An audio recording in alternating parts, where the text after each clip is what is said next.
Lord. Good afternoon, everybody. Thank you for being here for our regularly scheduled October 28th meeting. The October 28th, 2000 City Council meeting will come to order. I'm Bruce Harrell, President of the Council. Will the clerk please call the roll? Gonzalez. Here. Herpel. Here. Juarez. Here. O'Brien. Here. Pacheco. Here. Sawant. Here. Bagshaw. President Harrell. Here. 8 present. Thank you very much. If there's no objection, the introduction and referral calendar will be adopted. Hearing no objection, the introduction and referral calendar is adopted. There's no objection, the agenda will be adopted. Hearing no objection, the agenda is adopted. The minutes of the October 7th, 14th, and 21st, 2019 City Council meetings have been reviewed. If there's no objection, the minutes will be signed. Hearing no objection, the minutes are being signed.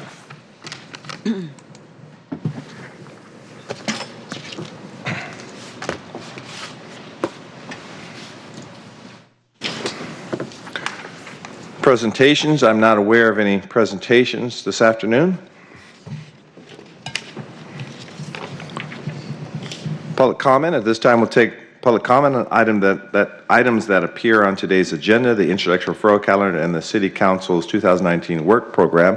Given the fact that we're in the middle of budget and we're not holding committee meetings, this should be a relatively short meeting. On the public comment section, I don't have anyone signed up, so I will close public comment section unless someone would like to speak, if come in to speak. And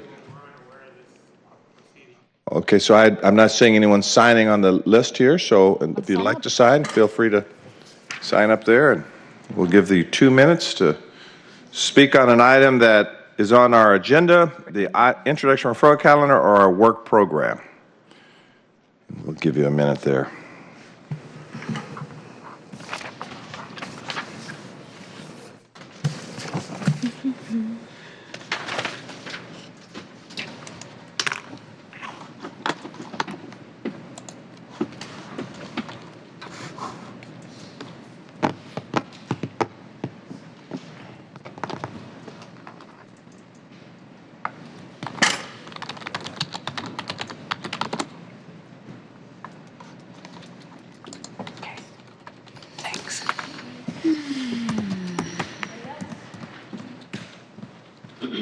Thank you very much. We'll go for 2 minutes for public comment. Let's hear from Brian Bellinger and then Kathy Yassi. Brian, you are up, sir. Thank you for taking time out of your meeting here. First Sure. off, I'd like to thank you for seeing me. It's good to see some of you. When I first started here in Seattle, I worked with Speak Out Seattle, and a lot of your guys' events that took place to set up and tear down. I got to spend a little bit of time Brian, with some of you. stop the clock So for a minute. anyway, Brian, what I just want to make sure your microphone is on. I don't hear the I don't microphone. know. Is it on? Is it? He just needs to be Or do I closer. need to, is this one on or? Yeah, but just get a little closer to the mic, and I'll go ahead and Right here? start his time over. Okay. Go ahead, Brian. So anyway, what I'm here for today is to, boom, is that a good looking guy or what? That's me, Saturday's edition. So what I'm going for is tax ID number for a nonprofit organization, tax ID number 910578229. That is the Compass Housing Alliance. They have stolen from me from the day that I walked in, charging me fraudulently to stay in a homeless shelter. Under city contract, that's illegal. And what I know is I would be in jail if I extorted $673 from anybody. That's a fact because due to my recent life history, it proves it. What I know is I can't get help from the city hall. I've been in your office, Ms. Bagshaw, every day for I don't know how long. Then it reduced to 2 or 3 times a week, and I cannot get no help. What I know is the Compass Housing Alliance has stripped me of my housing. I'm now getting death threats. What I have here is a whole bunch of paperwork stating that they took my housing voucher, and now nobody wants to repay me. I work hard. I don't need a handout. I need a hand up.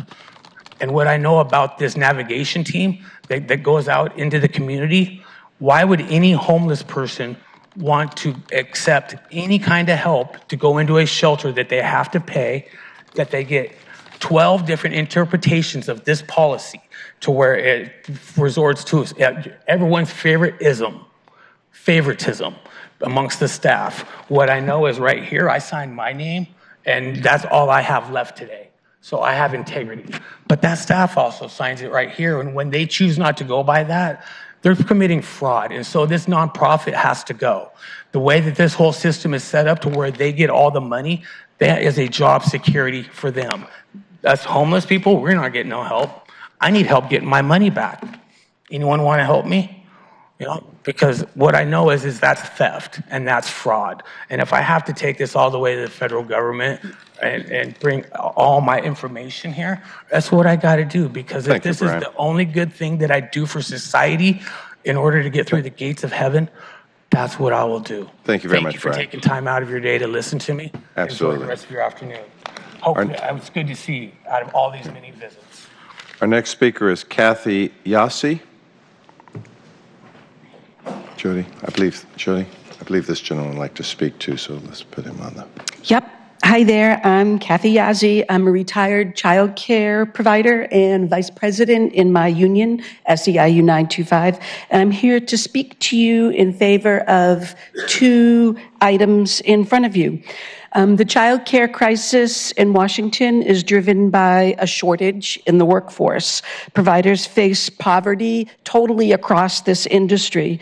And earn poverty wages. Childcare providers make less than pet groomers and parking lot attendants. Skyrocketing Seattle rents, lack of healthcare coverage and retirement plans, oppressive licensing burdens, expensive professional development requirements, all contribute to driving childcare providers out of our city. People can't afford to do this work in this city. This crisis hurts families and our state economy. With limited options, families oftentimes manage to patch together friends and families, and oftentimes unsafe, unlicensed providers, or they take time off from work. Families are told to get on multiple waiting lists, and even before they get pregnant, they're told to get on multiple waiting lists. And even then, they find it really challenging and sometimes impossible to find appropriate care. But our city can be a leader in expanding access to high-quality care. We, my union, support capital funding to build a child care center right here in our city hall, and in the future in other publicly owned buildings. We also support the city leveraging its position to require high standards for contractors. Last year, my union supported the Families and Education Levy because we need more providers, more childcare in this city. The levy included labor harmony for providers taking that subsidy, and we think other entities taking city money should also comply with this basic standard. We support DEAL, working with providers and teachers to ensure that city contracts include labor harmony, meaning that if providers or teachers have problems at work, there's a process to resolve disputes. The city can set standards around labor Kathy, practices like it has in the past. Can you start to wrap up, Kathy? Excuse You're me? beyond your time, so can you just wrap up? Can I say 3 more sentences? Yes, absolutely. Since '06, when we first formed our union, we've been able to raise wages by more than 30% through our negotiations with the state. But there's still a ton of work to do. Other child care providers and teachers want to join us, and they should be able to do so smoothly. All people should be able to have a union. Usually I talk faster. Great. Thank you. Thank you, Kathy. Elmer Lee Cross, Jr., you're welcome to the mic for 2 minutes, sir. Good afternoon. Good afternoon. My name is Elmer Lee Cross Jr., and I'm here to ask for protection and for help from protection from I'm being physically, emotionally, and psychologically abused and terrorized by the White House everywhere I go, even in my own bedroom. I'll start with what they're doing to me.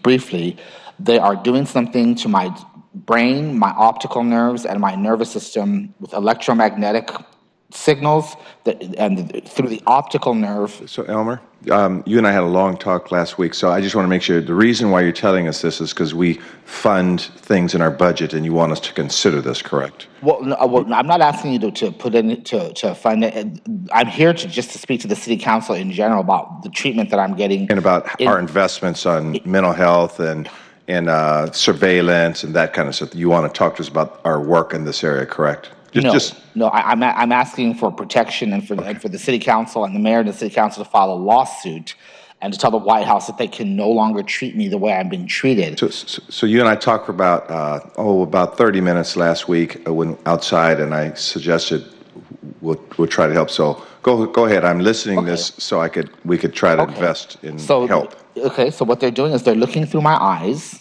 and they're speaking through my vocal cords. Last night, I heard the voice of my brother come out of my mouth. I've heard the voice of my mother come out of my mouth. And they're draining my energy 24 hours a day. And they're manipulating areas in my brain that revolve around motivation and my sense of smell, sense of taste. They're making my food taste like it's spoiled or like it's rotten. They're making me smell like disgusting smells. They put a dent in the top of my skull in Los Angeles. They flattened my skull. Ever since then, it's been going on. They have bent my vertebral column. I've developed a scoliosis there, and I thought I needed a chiropractor, and I was seeing a chiropractor for years in different parts of the country. They put bunions on my feet. Last night when I was shaving, they cut my lip open. There's a scar on my lip. I was bleeding from my lip, my top lip. And they cut the top of my left foot and it was bleeding. It's because I won't let them talk anymore. They insist on talking through Thanksgiving and through Christmas. They said it's their most important time. They want to show people how evil and sadistic and cruel what they're doing to me is.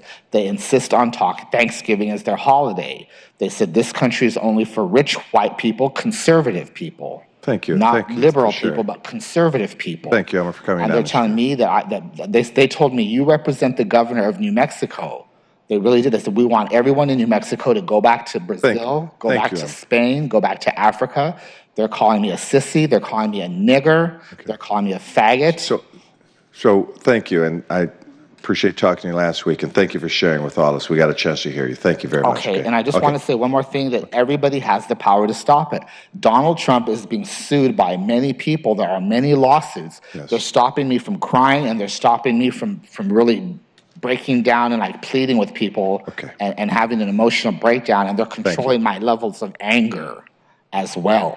Thank you very much. Thank you for listening to me. I trust that you will all put an end to this. I have faith in you. Thank you, Emma. Thank you for sharing your thoughts. That will actually conclude, just one moment here. I have to do payment of the bills. I've already done that. No. I have not. Please read the title for the payment of the bills. Council Bill 119-693, appropriating money to pay certain audit claims for the week of October 14th, 2019 through October 18th, 2019, and ordering the payment thereof. I move to pass Council Bill 119-693. It's been moved and seconded that the bill pass. Any comments? Please call the roll on the passage of the bill. Gonzalez. Aye. Herpel. Aye. Juarez. Aye. O'Brien. Aye. Pacheco. Aye. Sawant. Bagshaw. Aye. President Harrell. Aye. 7 in favor, none opposed. The bill passed and the chair will sign it. I believe that concludes our agenda. I will sign it first. And just one moment.